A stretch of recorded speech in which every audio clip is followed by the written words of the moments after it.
This is St. Louis on the Air from St. Louis Public Radio. I'm Elaine Cha. There's no two ways about it. Getting a bachelor's degree costs a lot. Doing so at a private university is even more expensive. And for students with the academic chops to get into a highly selective, intellectually rigorous college, yet not the means to pay for it, choosing where they'll go is limited by what they and their families can afford. Washington University in St. Louis just announced a major policy change that aims to take financial burden out of the decision-making picture for undergraduate students. Joining me to talk about that is Ronné P. Turner, Vice Provost for Admissions and Financial Aid at Washington University. Ronné, welcome to St. Louis on the Air. Thank you, Elaine. I'm excited to be here. Now, Ronné, why is this a big deal, and what exactly is changing? Well, this is a big deal because with this new policy change, we are making Washington University even more affordable for talented students.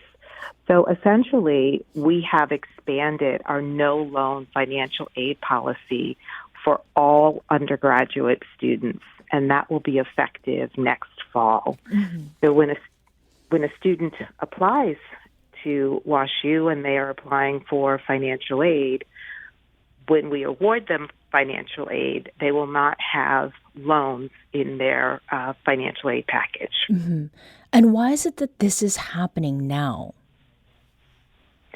Well, at WashU, we've been working for over 10 years or so, working to make Washington University more affordable. We started with working to increase the percentages of students from lowest income backgrounds as measured by Pell. And we've done some incredible work, moving from about 6% Pell to 21% in our entering first year class. A couple of years ago, we launched Gateway to Success, which was a $1 billion investment in financial aid, which made it possible for WashU to switch from a need-aware policy to a need-blind admission policy. Mm-hmm. And we have met, we've had a financial aid policy, a generous financial aid policy, where we've been able to meet 100% of a student's demonstrated need in our financial aid packaging. So we've done a lot over the course of the last 10 years or so. And I do want to mention one other program because I think it's particularly relevant for students and families in Missouri and Southern Illinois. In 2019, we launched something called the WashU Pledge, which provides full undergraduate education, including tuition, fees, housing, and meals to students in Missouri and Southern Illinois who come from a family that makes an annual income of $75,000 or less. Mm-hmm. So we've done a lot. And what was the impact of the WashU Pledge? It took effect in 2020, is that right? The first class, it was announced in 2019, and the first WashU Pledge class enrolled in the fall of 2020. Yeah. And we were able to enroll, at that point, about 5% of the entering class were WashU Pledge students. And we've had about 5 to 6% a year. And how have you been able to measure whether that's successful? Like the students in that inaugural class now are starting their third year? Yeah. Yes. Well, at WashU, we have a very strong retention rate, and that is one way that you measure success. Another way is that many of our WashU Pledge students they're doing well on campus. They're actively engaged on campus. They're not worried about having to work to pay their tuition. And so they really have the opportunity to take advantage of all that WashU has to offer academically as well as extracurricular. Mm-hmm. So as far as the work that has been going on, you mentioned over the last decade, it sounds like this new program then of no loan policies and extension of that WashU Pledge. Are there any important distinctions between the two? Well, WashU Pledge is really a program just for students in Missouri and Southern Illinois. The no loan program, it will be national. Any student who applies and enrolls at WashU who is on financial aid will not be packaged with a loan. That loan money will be replaced by WashU scholarship and grant money. So that's a really important opportunity for students, particularly students who may be coming from limited and moderate income backgrounds. Many families are very sensitive to loans, and when they see a loan, they don't believe that the education is affordable. And so now when we are awarding financial aid packages with full university scholarship and grant money, we know that students and families will be excited by that and know that WashU is financially attainable and hopefully will choose to enroll at WashU. Now, the undergrad students who are already enrolled, financial aid is reviewed each year. Is that correct? Yes, that is correct. So does that mean that those students who are already enrolled can take advantage of this no loan program? So for the new no loan program takes effect fall of 2024, so next year. And for students who are enrolled at that time, they financial aid packages will, if they have loans, those loans will be replaced by university scholarship and grant money. Okay, so this is an advantage to existing students as well. Now, we did have someone from Twitter who wrote about this announcement. Savannah Estwitt is a WashU alum who took financial aid and tweeted us saying, "This sounds incredible," all caps. I think the prevailing question is, how is this financially possible for WashU? So Ronné, where has this money come from and what kind of investment are we talking about in this just a minute or so? Yeah, so the university has been working hard to raise money. We had a great return on investment about a year ago, which allowed us to do the Gateway to Success program and to have need-blind admissions process. And so, we have had the resources, and we're working to get even more resources in order to invest it in our financial aid program. We'll be back shortly to continue the conversation from St. Louis Public Radio.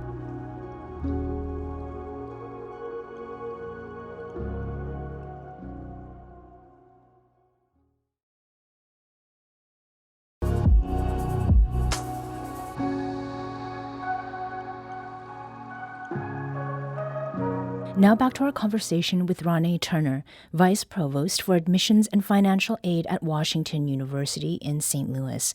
We're talking about the university's no loan approach, it's a mouthful, to financial aid for undergraduate students starting next fall. Ronné, before the break, we were talking about where the money comes from in order to make this no new loan approach to things possible.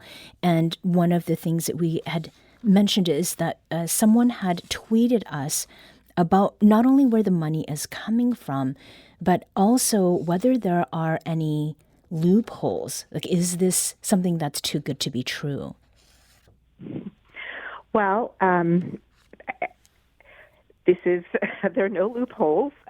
We will be replacing federal loans for undergraduates who were eligible for federal loans with Washington University scholarship and grant money. So that's it. If you apply for financial aid and we would have packaged you with a loan, we are replacing that loan, and we're no longer putting loans in our financial aid packages. So, and the other thing I wanted to clarify is We are continuing to raise money. In fact, we have a scholarship campaign called Make Way that hopefully will allow us, with success, to do even more to make WashU affordable for students. Mm-hmm. And on that note of affordability, we put out a call for reactions to the no-loan approach that Washington University announced just this past Friday. Here's Faith Sandler, Executive Director of the Scholarship Foundation of St. Louis, with her thoughts. This new policy is quite the headline grabber. Its timing coincides with the aftermath of the Supreme Court decisions on student loan forgiveness and affirmative action in admissions. It's also, by the way, opening season for admissions for 2024 first-time freshmen. In a school with a cost of attendance of $85,000 a year, it's not hard for those of middle and upper middle income households to feel needy. The university had already enacted a policy like this for students from households with income under $75,000 a year. So the community might ask itself, who will benefit by this new approach? In the rarefied air of elite institutions, this policy helps those who would have little or no need elsewhere. While you can grab a headline this way, there's very little impact on racial or economic equity likely to result from this kind of shift. So, Ronné, what do you make of that? What is your response? Well, my response is that it is really important for institutions like WashU to do all that we can to ensure that WashU is affordable, that we have students and that we can support students who are coming from limited income and moderate income backgrounds. And this new no loan policy will have a significant impact on those students coming from moderate income backgrounds who apply to WashU, who would have been admitted, and in the past had loans as part of their financial aid package. But going forward, they will not have loans. They will not have to incur debt to come to Washington University, and we think it's the right thing to do.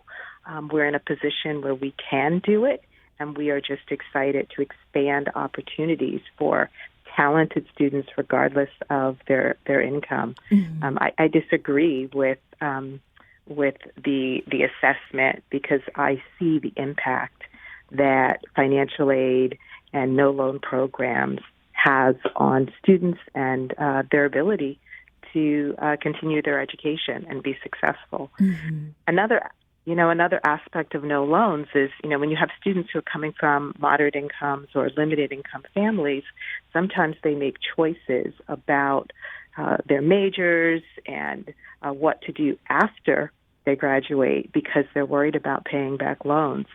And with this no loan program, our students will have a wide range of choices and will be able to follow their dreams. So, again, we're really excited by it. Yeah.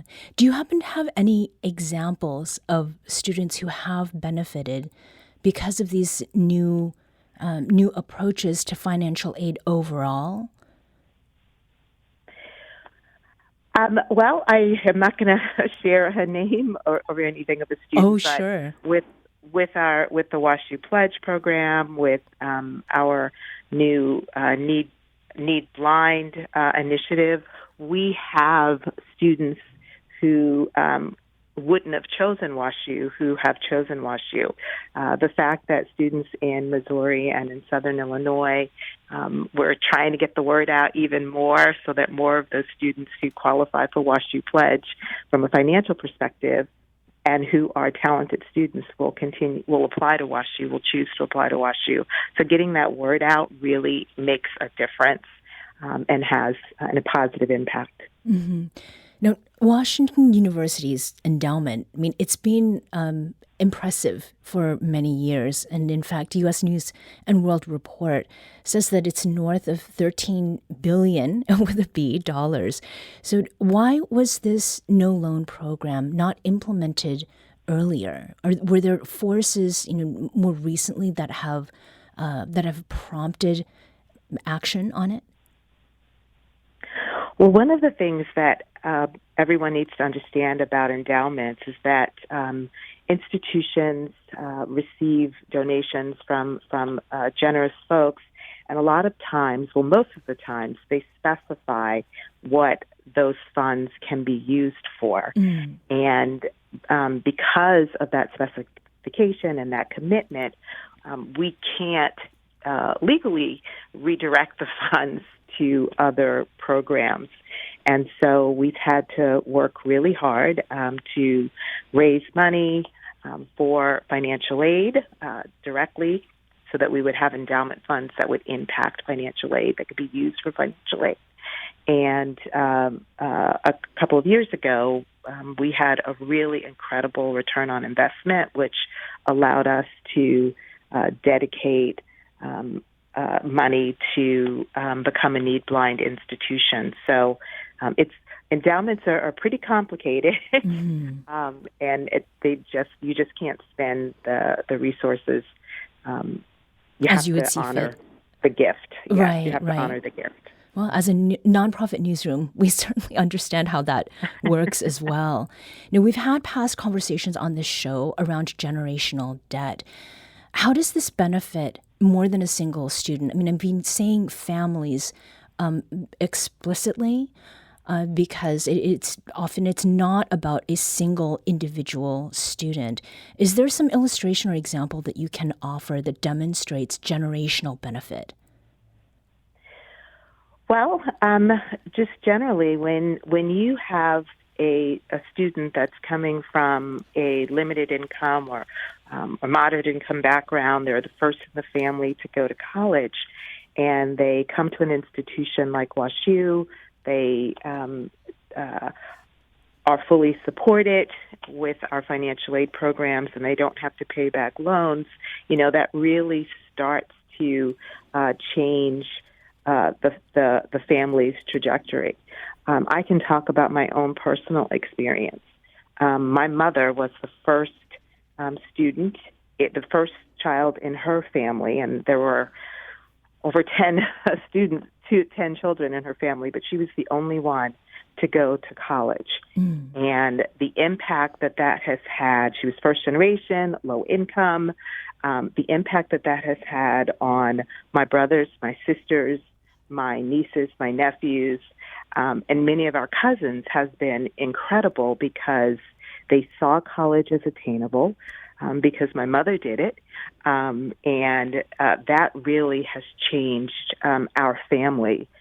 I am a college graduate. I have a master's degree. I have a daughter who is a high school senior who is preparing to apply to college. And it changes opportunities, which I think is incredible. That's why I really believe in the power of higher education, because I've seen it in my own life. Ronné Turner is Vice Provost for Admissions and Financial Aid at Washington University.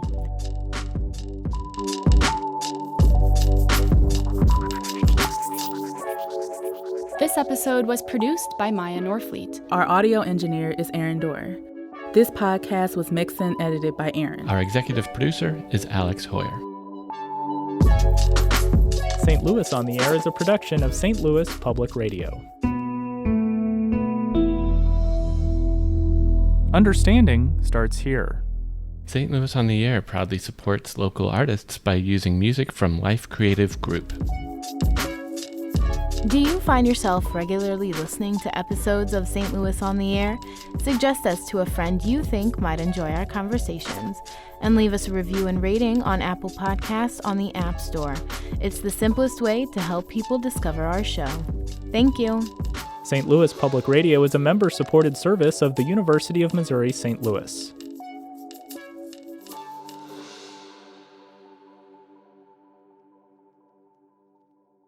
Support comes from the Missouri Forest Products Association, saluting Earth Day on April 22nd with an ongoing commitment to help offset carbon emissions with sustainable harvesting of Missouri forests. Details at choosewood.com.